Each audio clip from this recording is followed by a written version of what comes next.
Assalamualaikum warahmatullahi wabarakatuh. Salam sejahtera bagi kita semua. Pada kesempatan kali ini, kami dari kelompok 3 akan mempresentasikan tugas pengantar akuntansi 1 yang dibimbing oleh Bapak Dr. Sparta di chapter ke-6. Presentasi ini disusun oleh saya sendiri, Hairunisa, 2020-12-11-017. Saya Satria Purwantoro, 2020-12-11-014. Saya Andini Maharani Putri, 2020-12-11-013. Dan saya Zahra Khairani, 2020-12-11-012.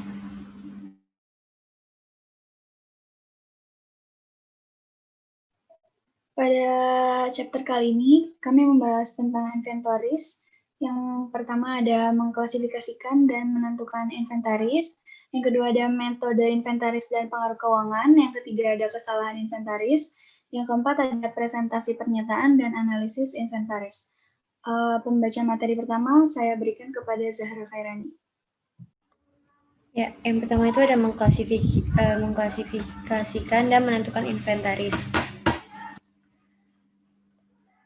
Nah, kita harus tahu dulu nih, mengklasifikasikan persediaan itu berarti adalah barang-barang yang dimiliki oleh perusahaan pada saat tertentu dengan maksud untuk dijual kembali, baik secara langsung maupun melalui proses produksi dalam siklus operasi normal. Nah, klasifikasi persediaan ini ada dua, yaitu untuk usaha perdagangan dan perusahaan pemanufakturan. Nah, kalau usaha perdagangan itu persediaannya cuma satu, yaitu persediaan barang dagang. Tapi kalau misalnya pemanufakturan, itu ada tiga, yaitu bahan mentah, pekerjaan dan proses, sama barang jadi. Nah, lalu selanjutnya kita menentukan jumlah persediaan. Nah, perhitungan fisik persediaan itu dilakukan untuk apa? Nah, itu dilakukan ada dua, yaitu sistem perpetual sama periodik. Tapi kalau perpetual itu yang pertama untuk mengecek keakuratan catatan persediaan, menghitung jumlah rugi terkait persediaan, yaitu pemborosan bahan baku, pencurian oleh customer atau oleh karyawan gitu. Tapi kalau sistem periodik itu untuk menghitung jumlah persediaan yang tersisa, lalu yang terakhir itu menghitung kos barang terjual selama periode. Nah, ini ada kepemilikan persediaan. Jadi, kepemilikan persediaan ini adalah suatu barang dikatakan sebagai persediaan jika barang tersebut benar-benar dimiliki oleh perusahaan tanpa memandang lokasi persediaan tersebut. Nah, ini ada dua, yaitu FOB shipping point sama FOB destination point. Kalau shipping point itu kepemilikan barang beralih ke pembeli ketika jasa angkutan umum menerima barang itu dari penjual. Jadi, intinya shipping point itu adalah dari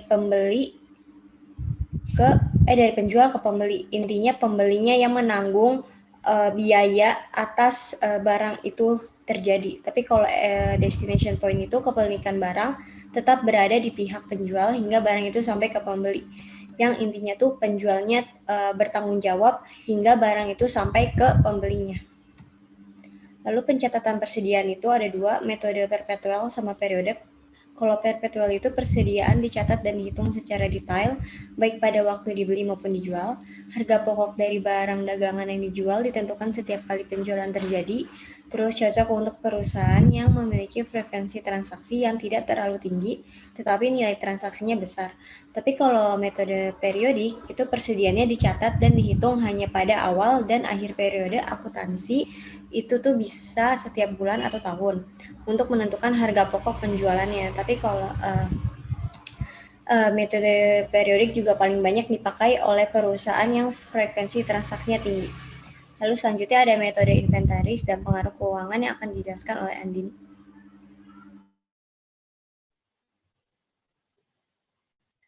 Jadi persediaan itu dihitung dengan biaya, di mana biaya mencakup semua pengeluaran yang diperlukan untuk memperoleh barang dan menempatkannya dalam kondisi siap jual. Biaya unit diterapkan pada jumlah untuk menghitung total biaya persediaan dan biaya barang yang dijual menggunakan metode biaya berikut. Jadi ada tiga. Yang pertama itu ada specific identification atau identifikasi spesifik. Lalu ada first in, first out. Dan yang ketiga itu ada average cost atau biaya rata-rata. First in dan first out dan average cost itu termasuk cost flow assumption.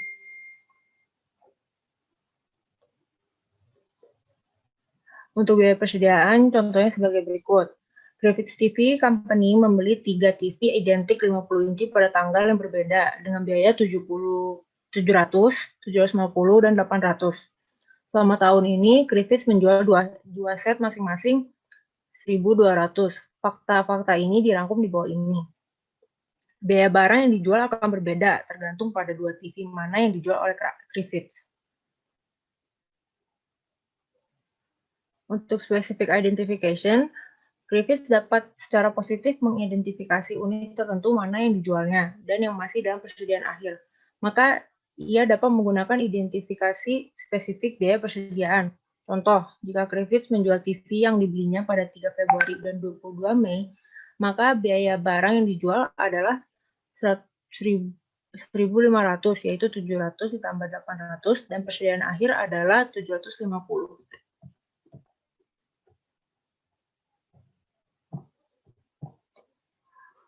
Metode biaya aliran fisik aktual, di mana item yang masih dalam persediaan secara khusus dikenakan biaya untuk sampai pada total biaya persediaan akhir. Praktek ini tuh relatif jarang, dan sebagian besar perusahaan membuat asumsi aliran biaya tentang unit mana yang dijual. Kerugian besar dari metode ini adalah manajemen mungkin dapat memanipulasi laba bersih. Misalnya dapat meningkatkan pendapatan bersih dengan menjual unit yang dibeli dengan biaya rendah, atau mengurangi pendapatan bersih dengan menjual unit yang dibeli dengan biaya tinggi.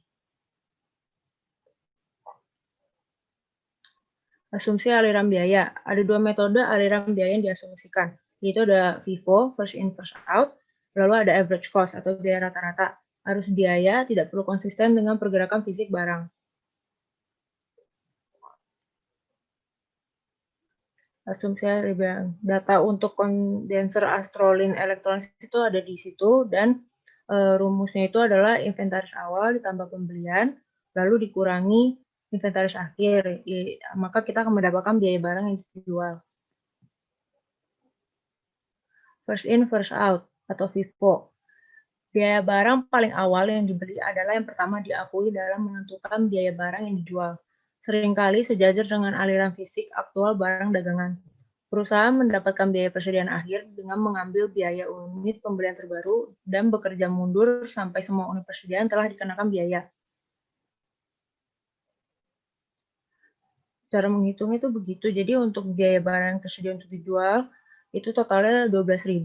Namun untuk langkah pertamanya kita hitung inventory akhirnya 5.800. Lalu untuk langkah keduanya kita mencari harga pokok penjualan, yaitu cost of goods available for sale dikurangi dengan ending inventory, yaitu 5.800, maka kita akan mendapatkan harga pokok penjualan sebesar 6.200. Biaya rata-rata, di mana kita mengalokasikan biaya barang yang tersedia untuk dijual berdasarkan biaya unit rata-rata tertimbang yang dikeluarkan, lalu menerapkan biaya unit rata-rata tertimbang ke unit di tangan untuk menentukan biaya persediaan akhir.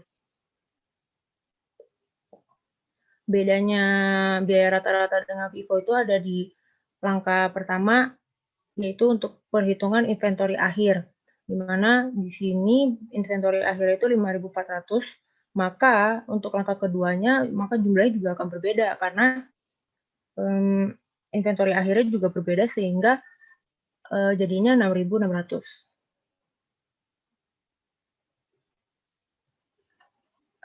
Laporan keuangan dan efek pajak metode aliran biaya. Efek pada laporan keuangan itu jadinya ending inventory-nya masing-masing berbeda, lalu net income-nya juga otomatis akan berbeda tergantung metode mana yang kita mau gunakan. Kita mau gunakan FIFO atau average cost. Efek laporan posisi keuangan. Keuntungan utama dari metode FIFO adalah bahwa dalam periode inflasi, biaya yang dialokasikan untuk mengakhiri persediaan akan memperkirakan biaya mereka saat ini. Kekurangan dari metode biaya rata-rata adalah bahwa dalam periode inflasi, biaya yang dialokasikan untuk mengakhiri persediaan dapat diremehkan dalam hal biaya saat ini. Untuk efek pajak, baik persediaan maupun laba bersih lebih tinggi ketika perusahaan menggunakan FIFO dalam periode inflasi. Biaya rata-rata menghasilkan pajak penghasilan yang lebih rendah karena pendapatan bersih yang lebih rendah selama waktu kenaikan harga. Menggunakan metode aliran biaya persediaan secara konsisten. Metode harus digunakan secara konsisten sehingga kita dapat meningkatkan perbandingan. Meskipun konsistensi lebih disukai, perusahaan dapat mengubah metode biaya persediaannya, namun juga harus mengungkapkan perubahan dan efeknya pada pendapatan bersih. Materi selanjutnya akan dilanjutkan oleh Hairunisa. Kesalahan inventaris, menjelaskan dan menentukan dampak kesalahan penilaian persediaan pada laporan laba rugi dan neraca. Karena adanya hubungan dinamis antara harga pokok penjualan dan persediaan barang dagangan, kesalahan dalam perhitungan persediaan mempunyai pengaruh langsung dan signifikan terhadap laporan keuangan perusahaan. Kesalahan dalam penilaian persediaan menyebabkan kesalahan nilai untuk dilaporkan untuk persediaan barang dagangan dan harga pokok penjualan karena efek penghasilan yang terjadi pada salah satu dari dua akun yang lainnya. Sebagaimana dijelaskan, perusahaan memiliki jumlah persediaan terbatas yang dapat mereka jalankan selama periode operasi bisnis tertentu, seperti 1 tahun. Jumlah barang yang terbatas ini dikenal sebagai barang tersedia untuk dijual dan bersumber dari yang pertama ada persediaan awal, sisa barang yang tidak terjual dari operasi periode sebelumnya, dan yang kedua ada pembelian persediaan tambahan selama periode berjalan. Ini ada dasar-dasar dampak kesalahan penilaian persediaan terhadap laporan laba rugi dan neraca, yaitu ada kesalahan dalam penilaian persediaan barang dagangan akhir yang ada di neraca menghasilkan kesalahan yang setara dalam harga pokok penjualan perusahaan untuk periode tersebut yang ada di dalam laporan laba rugi. Ketika harga pokok penjualan dilebih-lebihkan, persediaan dan laba bersih dikecilkan. Ketika harga pokok penjualan dikecilkan, inventaris dan laba bersih disajikan terlalu tinggi. Atau lebih lanjut, kesalahan dalam persediaan akhir dibawa ke periode berikutnya karena persediaan akhir satu periode menjadi persediaan awal periode berikutnya, menyebabkan neraca dan laporan laba rugi menjadi salah di tahun kedua dan juga di tahun itu. Dari kesalahan tersebut, selama periode kedua, kesalahan penyajian persediaan akhir akan seimbang dengan sendirinya. Misalnya, kelebihan penyajian pada persediaan akhir melebihkan laba bersih, tapi tahun depan, persediaan akhir menjadi persediaan awal ini mengecilkan laba bersih. Selanjutnya ini ada contoh. Yang pertama, contoh 1 itu, asumsikan nilai-nilai ini benar, tidak ada kesalahan. Bagian ini menunjukkan nilai yang dikutip dari laporan keuangan The Spy Who Loves You the Company tanpa kesalahan inventaris. Ini ada salesnya ada 1.000 di net ada di income statement year 1-nya ada $11.340 yang di tahun keduanya ada 12.474. Terus di beginning inventarisnya ada 3.100 di balance sheet. Terus yang di balance sheet kedua ada 8.900. Boleh dilanjut dulu. Nah, kalau misalnya dibandingkan sama yang memiliki kesalahan ini, yang akun yang salah, itu dia beda di beginning inventarisnya. Kalau yang di benar itu yang tidak ada salah itu harusnya di balance sheet kedua itu 8.955, tapi di sini ditulisnya cuma 7.455. Kalau di purchase-nya itu benar, sama, dan dia ada beda lagi di goods available for sale, itu harusnya di year kedua itu 17.771, tapi di situ kesalahannya ada di cuma 16.271. Dan kalau dari awalnya udah salah, pasti ke bawah-bawahnya sampai ke net income itu bakal jadi salah. Yang terakhir ada konsep dan ringkasan. Nilai harga pokok barang tersedia untuk dijual tergantung pada jumlah persediaan awal dan akhir yang akurat, karena terkait antara nilai persediaan dan harga pokok jualan. Ketika nilai persediaan salah, laporan laba rugi terkait dan akun neraca juga salah, dan akun neraca juga bakal salah. Kesalahan persediaan awal, periode pelaporan hanya mempengaruhi laporan laba rugi. Penyajian yang berlebihan pada persediaan awal menyebabkan harga pokok penjualan yang terlalu tinggi dan laba bersih yang lebih rendah. Sebaliknya, Pernyataan yang kurang dari persediaan awal menyebabkan harga pokok penjualan yang lebih rendah dan laba rugi yang terlalu tinggi. Selanjutnya, saya akan serahkan kepada Satria Purwantoro. Materi selanjutnya presentasi dan analisis. Presentasi. Seperti pada bab 5, persediaan diklasifikasikan dalam laporan posisi keuangan sebagai SKRT 2. Tepat di atas piutang dalam laporan laba rugi multilangkah, harga pokok barang real dari penjualan bersih. Juga harus ada pengungkapan. 1. Sitios persediaan utama. 2. Dasar akuntansi atau biaya atau nilai realisasi biaya atau bersih yang lebih rendah. Dan B. The cash FIFO atau biaya rata-rata. Nilai realisasi yang lebih rendah dari biaya atau nilai bersih. Nilai inventaris bagi perusahaan yang menjual barang-barang berteknologi tinggi atau fashion dapat turun drastis akibat perubahan terus-menerus dalam teknologi atau mode. Keadaan ini terkadang memerlukan metode penilaian inventory selain yang disajikan sejauh ini. Misalnya, membeli Ranger di Ford. Pada suatu waktu memutuskan untuk membeli palladium dalam jumlah besar, metode berharga dalam perangkat emisi gas buang. Mereka melakukan pembelian ini karena takut penyimpanan di masa mendatang.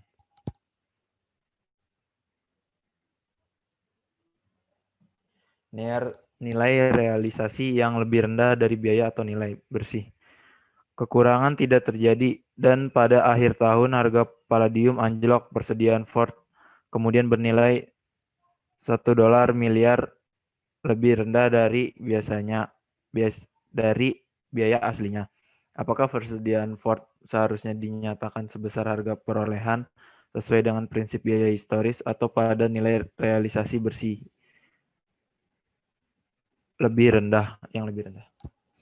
Seperti yang mungkin Anda pikirkan, situasi ini memerlukan penyimpangan dari dasar akuntansi biaya. Ketika nilai persediaan lebih rendah dari biayanya, perusahaan harus menuliskan persediaan ke nilai realisasi bersihnya. Hal ini dilakukan dengan menilai persediaan pada nilai realisasi pada periode di mana penurunan acer adalah contoh dari konsep akuntansi kehati-hatian, yang artinya pilihan terbaik di antara alternatif akuntansi adalah metode yang paling tidak melebih-lebihkan 35 set dan laba bersih. Berdasarkan LCNRV, nilai realisasi bersih mengacu pada jumlah bersih yang direalisasikan atau diterima perusahaan dari penjualan persediaan. Secara khusus, nilai realisasi bersih adalah estimasi harga jual dalam kegiatan bisnis normal, dikurangi estimasi biaya untuk menyelesaikannya dan jual. Perusahaan menerapkan LCNRV ke item dalam persediaan setelah mereka menggunakan salah satu metode penetapan biaya persediaan atau identifikasi khusus FIFO atau biaya rata-rata untuk menentukan biaya. Untuk mengilustrasikan penerapan LCNRV, asumsikan bahwa GAO TV memiliki lini produk dagang berikut dengan biaya dan nilai realisasi bersih seperti yang ditunjukkan. LCNRV memberikan hasil yang ditunjukkan ilustrasi 6.15. Perhatikan bahwa jumlah yang ditampilkan di kolom terakhir adalah jumlah nilai realisasi yang lebih rendah dari biaya atau bersih untuk setiap item. Berikut adalah contohnya. Selanjutnya ada analisis. Jumlah persediaan yang dibawa oleh perusahaan memiliki konsekuensi ekonomi yang signifikan, dan manajemen persediaan adalah pedang bermata dua yang membutuhkan perhatian terus-menerus.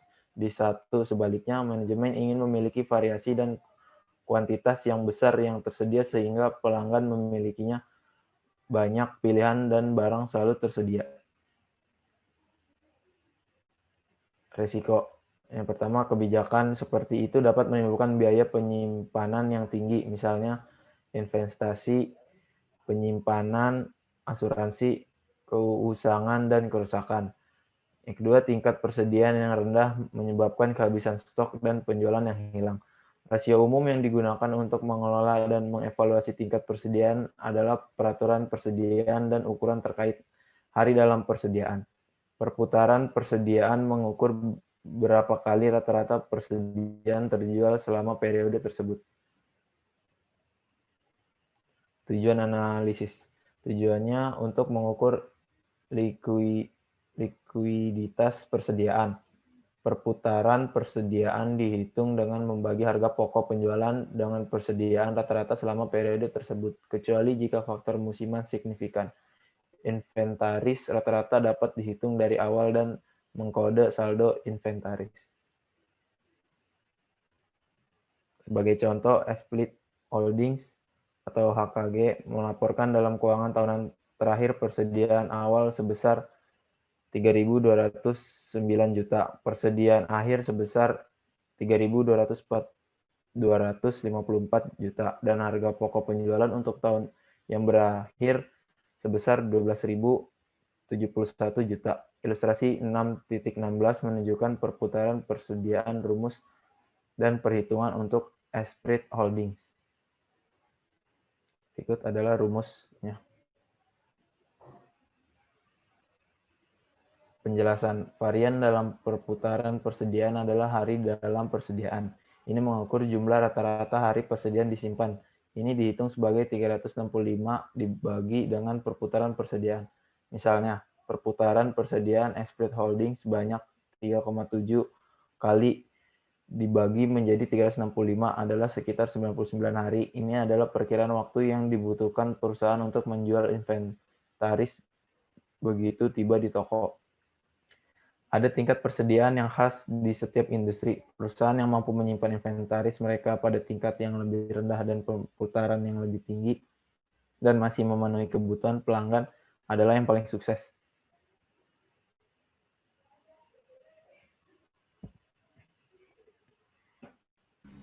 Selanjutnya ada pembahasan soal.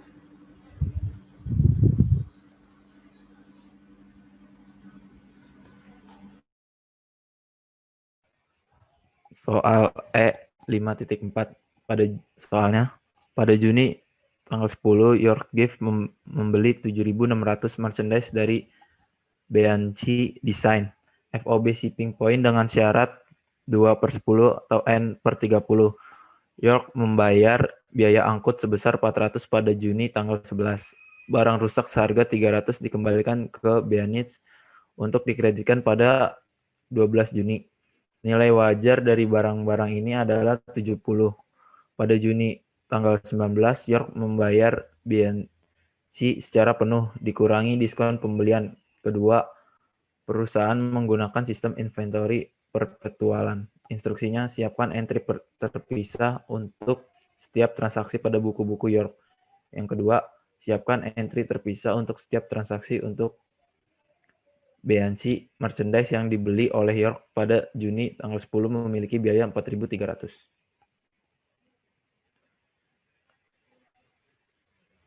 Yang A. Pada Juni tanggal 10 inventory pada akun payable nilainya 7.600. Lalu Juni tanggal 11 inventory pada cash saldonya 400. Juni tanggal 12 akun payable pada inventory saldonya 300. Lalu Juni tanggal 19 akun payable pada inventory dan cash saldonya akun payable 7.300, inventory 1.146 dan cash 7.454.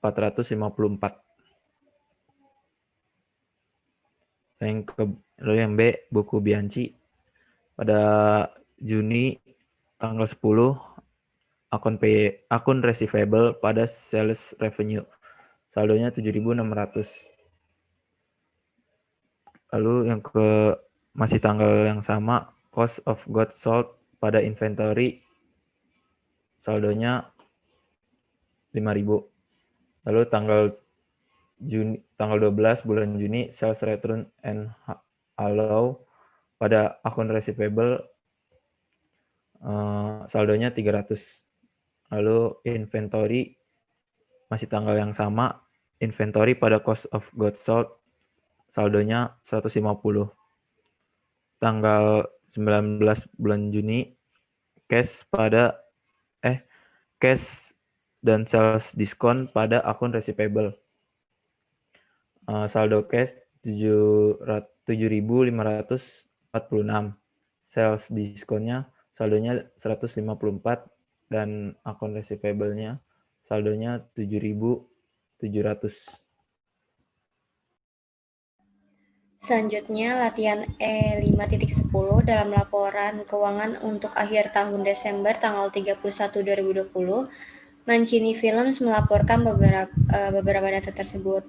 Ada operating expense sebesar 725.000, cost of goods sold 1.256.000, interest expense-nya 70.000, interest revenue-nya 33.000, terus ada kerugian pembuangan aset pabrik itu 17.000, net sales itu 2.200.000, terus penghasilan komprehensif lainnya sebesar 8.300. Instruksinya buatlah laporan keuangan dan buatlah laporan keuangan komprehensif.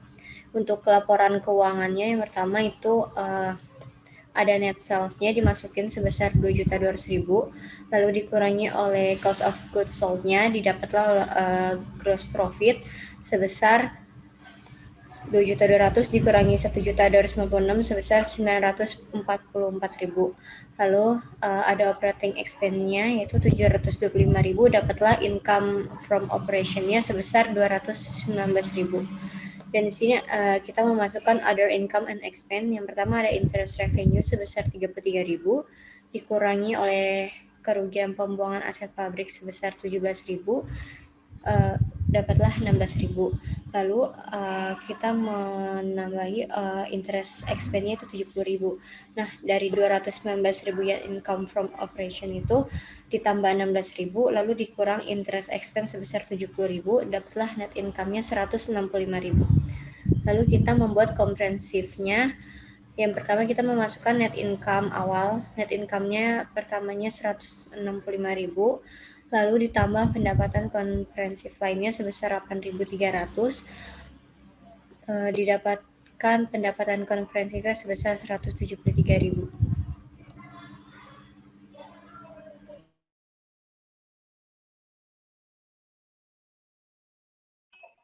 Selanjutnya di soal E5.15 ini ada merupakan beberapa akun untuk facial pet supply dalam kertas kerja pada akhir bulan Mei. Instruksinya lengkapi kertas kerja di atas dengan memperpanjang jumlah yang dilaporkan dalam adjusted trials balance yang disesuaikan ke daerah seharusnya yang sesuai di lembar kerjanya. Awalnya cash itu cuma ada di adjusted trials balance di debit, jadi dipenuhi lagi jadi ke statement of financial position-nya di debit 9.000, inventory-nya ada 76.000 itu masuknya ke debit di statement of financial position juga. Terus ada sales revenue-nya 460.000 masuknya ke income statement di kredit. Ada sales returns and allowance ada 10.000 itu masuknya ke debit di income statement. Sales discount-nya 9.000 masuknya ke income statement debit. Terus ada cost of goods sold ada 288.000 itu masuknya ke income statement di debit.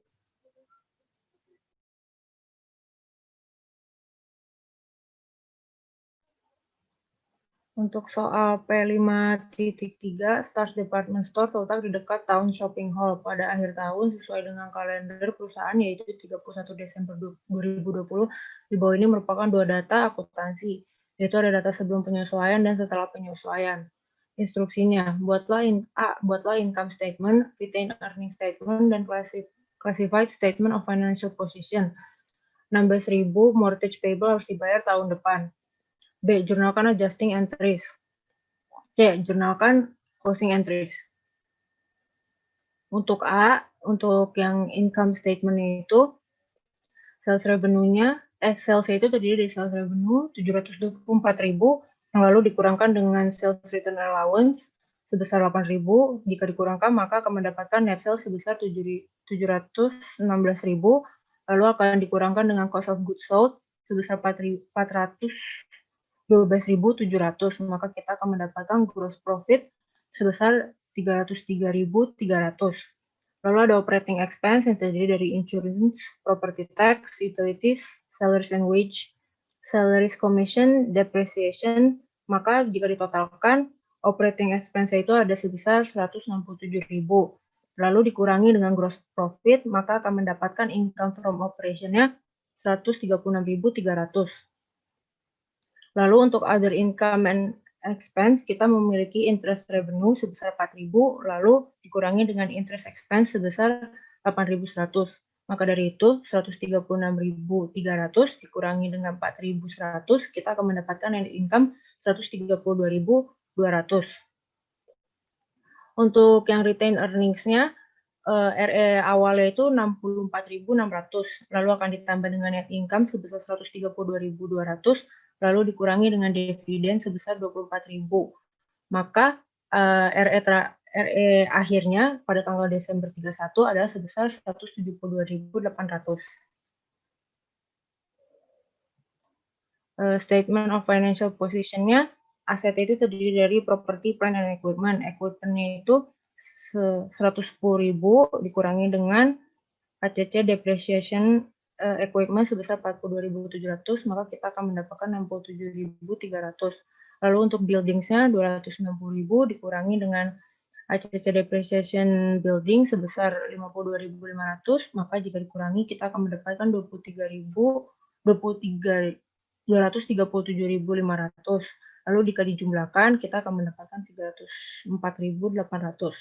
Untuk current asetnya ada prepaid insurance sebesar 2.400, inventory 75.000, account receivable-nya 50.300, dan cash-nya 23.800, dan jika dijumlahkan akan kita mendapatkan 151.500. Nah, dari property, plant, and equipment kita tambahkan dengan current asset, maka kita akan mendapatkan total aset sebesar 456.300. Untuk equity dan liabilities, untuk equity sendiri kita ada share capital ordinary sebesar 112.000, retain earnings-nya 172.800, lalu jika ditotalkan akan mendapatkan 284.800. Untuk non-current liabilities-nya ada mortgage payable sebesar 80.000, dan current liabilities-nya ada sales commission payable 4.300, property tax payable 4.800, interest payable 5.100, account payable 77.300, dan jika dijumlahkan akan mendapatkan 41.500. Lalu jika dijumlahkan equity, non-current liabilities, dan current liabilities, kita akan mendapatkan totalnya yaitu 91.500, dan jika ditotalkan total equity dan liabilities itu 456.300, sehingga aset dan equity dan liabilities itu seimbang. B. Jurnal umum ini merupakan entry penyesuaian. Pertama itu ada utilities expense pada account payable sebesar 1.000, itu didapatkan dari 12.000 dikurang dengan 11.000. Lalu yang kedua ada depreciation expense pada accumulated depreciation building dan accumulated depreciation equipment sebesar 23.500. Yang ketiga ada insurance expense pada prepaid insurance sebesar 7.200, itu didapatkan dari 9.600 dikurangi dengan 2.400. Lalu yang keempat itu ada interest expense pada interest payable sebesar 5.100, itu didapatkan dari 8.100 dikurangi dengan 3.000. Yang kelima ada property tax expense pada property tax payable yaitu 4.800. Lalu yang terakhir ada sales commission expense pada sales commission payable sebesar 4.300 yang didapatkan dari 14.500 dikurangi dengan 10.200. Yang C, jurnal penutup. Yang pertama kita menutup sales revenue, interest revenue pada income summary sebesar 728.000. Lalu yang kedua kita menutup income summary pada cost of goods sold dan sales return and allowance, dan total dari semua expense yang ada pada transaksi tersebut, yaitu sebesar 595.800. Lalu yang ketiga, kita menutup income summary pada retained earnings sebesar 132.200. Dan yang terakhir, kita menutup retained earnings pada dividen, yaitu sebesar 24.000. Sekian dari kelompok kami, kurang lebihnya mohon maaf. Wassalamualaikum warahmatullahi wabarakatuh.